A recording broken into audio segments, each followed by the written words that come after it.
Yo, what is going on, YouTube? What's going on, everybody? Welcome back to the channel. Thank you guys for hitting play on this one today, man. Today we're checking out Peter, Paul, and Mary with Puff the Magic Dragon. All right, this is going to be our third time checking out Peter, Paul, and Mary, and our first time hearing Puff the Magic Dragon. The other two songs we've heard from them were covers on the channel, so I think this one is an original. Some of you guys let me know, and I believe I was told that it is about growing up. That's kind of about the quick reference I got on it, despite...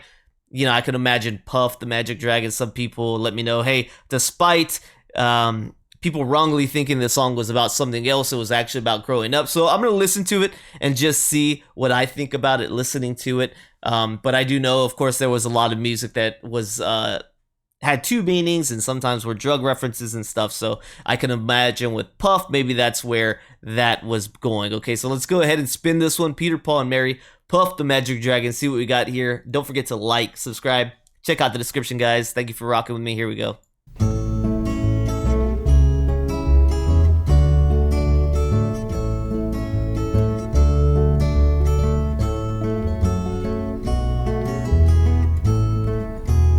Puff the Magic Dragon lived by the sea and frolicked in the autumn mist in a land called Honolulu. Little Jackie Paper loved that rascal Puff and brought him strings and sealing wax and other fancy stuff. Oh, Puff the Magic Dragon lived by the sea and frolicked in the autumn mist in a land called Honolulu. Puff the Magic Dragon lived by the sea and frolicked in the autumn mist in a land called Honolulu. Together they would travel on a boat with billowed sail. Jackie kept a lookout perched on Puff's gigantic tail.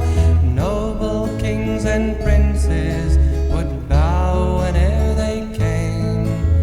Pirate ships would lower their flags when Puff roared out his name.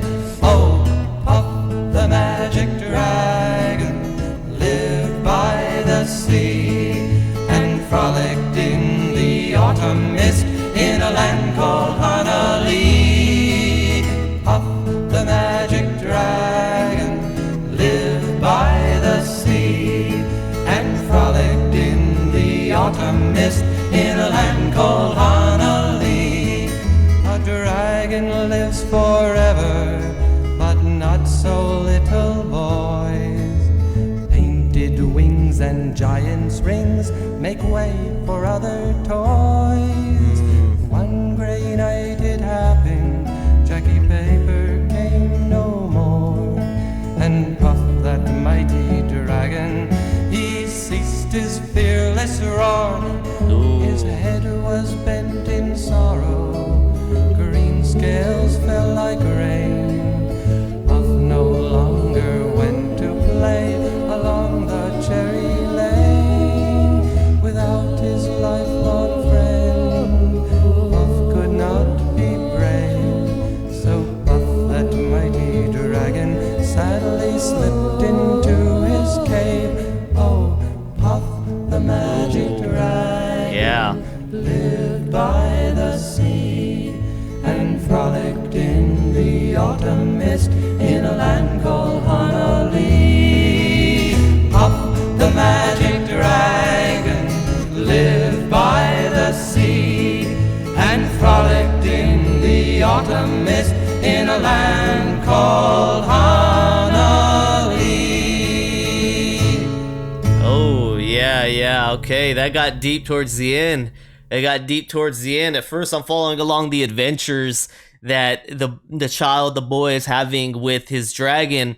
And as the story continues on, you kind of start realizing, at least this is my perception, okay, not to put anyone else's perception out of place. It's whatever, you know, our own interpretations of the song. But the way I'm feeling is 100% he's invincible, this boy playing with this toy. This toy and him are bigger than the world, and they're fantasizing, and he can be anything he wants, and he's fearless, along with his dragon, right? Puff the Magic Dragon, his toy dragon. Well, he starts getting older, and life starts hitting you different as you age, and his mind went somewhere else, but it really focuses in on almost a personality and a feeling revolving around the toy, and how as he continues to age, that toy loses its presence, it loses its power, it loses its meaning in life.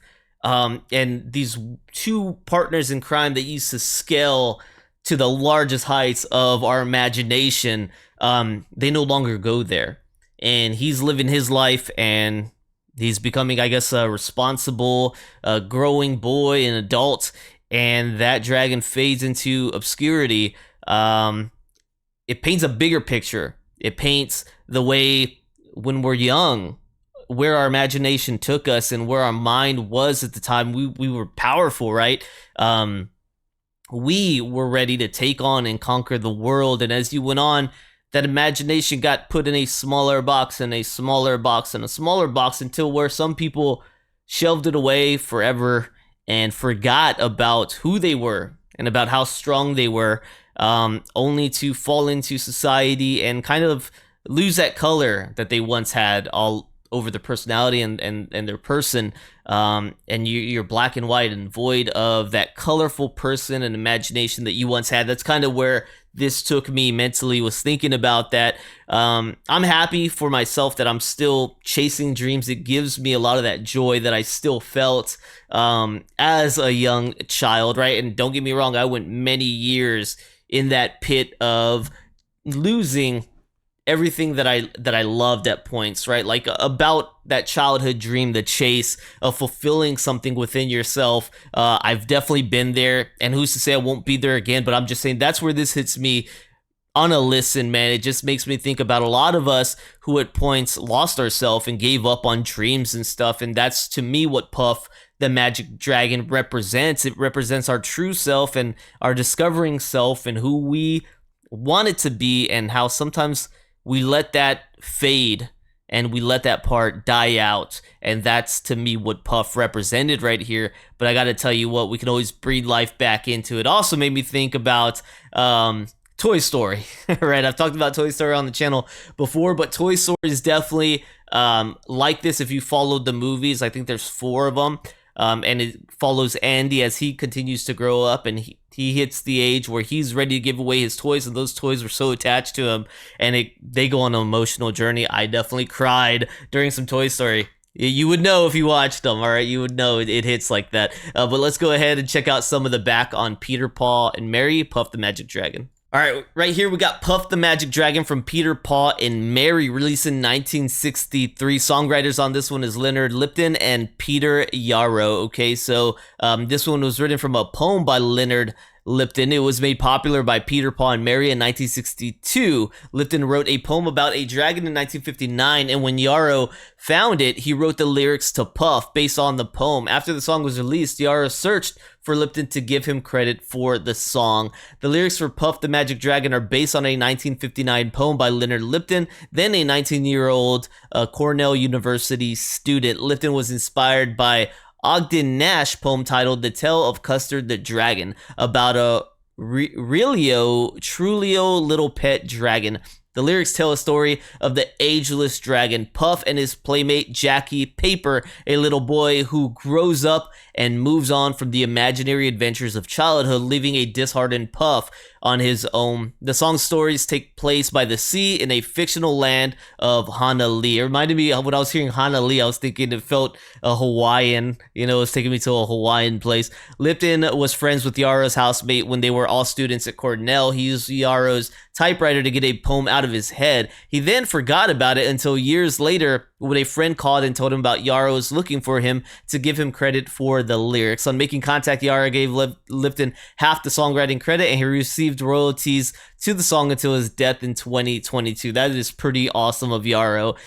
We've heard about some I don't know if you want to say dishonest, but some people who didn't quite go back and give some props to people, okay? So shout out to Yara, very nice, man. Yara now sings the line, "A dragon lives forever, but not so little boys, as a dragon lives forever, but not so girls and boys." To be fair to boys and girls, the original poem included a stanza about Puff finding another child to play with, but this was not incorporated into the song. The paper left in Yara's typewriter in 1959 has since been lost. Aw, that would have been nice to hear that it's on, display somewhere. That would have been cool. Down here, we get into the speculations about drug references. After the song's initial success, speculation arose as early as 1964 article in Newsweek that the song contained veiled references to smoking marijuana. The word paper in the name of Puff's human friend named Jackie Paper was said to be a reference to rolling papers. The word by the sea was interpreted as by the sea, as in cannabis. The word miss stood for smoke. The land of the Hanali stood for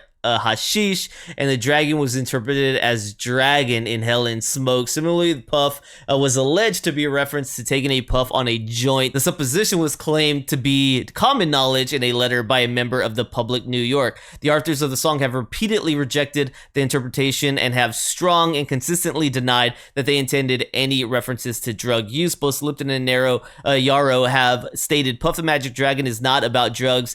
Yarrow has frequently explained that the song is about the hardships of growing older and has no relationship to drug taking. He also said the song has never had any meaning other than the obvious ones, and that this is about the loss of innocence. I gotta tell you what, shout out to the people who definitely smoke and stuff and make those connections and enjoy it for that way. I gotta tell you, the song would not be anywhere near as enjoyable as it was on that listen if it was purely taken in as a song about drugs. It takes away the whole emotional connection that I had with it. So I do believe them, and I love it for its true story that it is. Okay, I think that is definitely the way I listen to it, and the only way I would listen to it. But shout out to everybody for making those connections on the word. I think that is it has a lot of words that tie directly into the times reading this, right? So we find all those references, man, they fit right in. So I don't blame anyone for taking it that way. I just feel it loses all the impact, literally almost all the impact it has with the way it hit me, if I only listen to it with that in mind. But I do love the story that he wrote here in the way that I listen to it. So amazing song right here. So thank you guys for putting me on this one. I greatly appreciate it. I hope y'all enjoyed rocking out with me right here. Don't forget to like, subscribe, check out the description, consider becoming a member of my YouTube Patreon. Thank you guys so much, and I'll see you on the next one. Peace. Lived by the sea and frolicked in the autumn mist.